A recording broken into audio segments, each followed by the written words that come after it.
না জি মালিক। ঠিক মতন কাম কাজ করতেছো তো? চোখ কান খোলা রেখে কাজ করবা।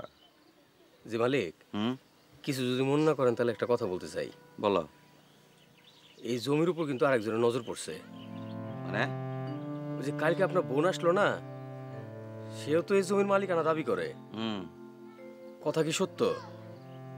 সত্য মিথ্যা আমি বুঝবো, তোমার কাজে যেন কোনো ফাঁকি না থাকে। মালিক আরেকটা কথা।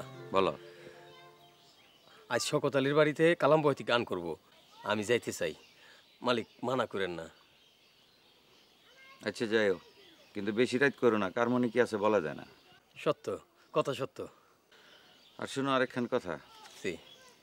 আমার বাড়িতে তো এখন মেহমান, এখন থেকে নিজের রান্নাটা নিজেই রান্না খাইও।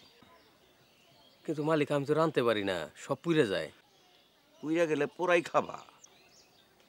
কাজ তো করি খাবার জন্য, তো পোড়া খেলে কাম করার দরকারটা কি?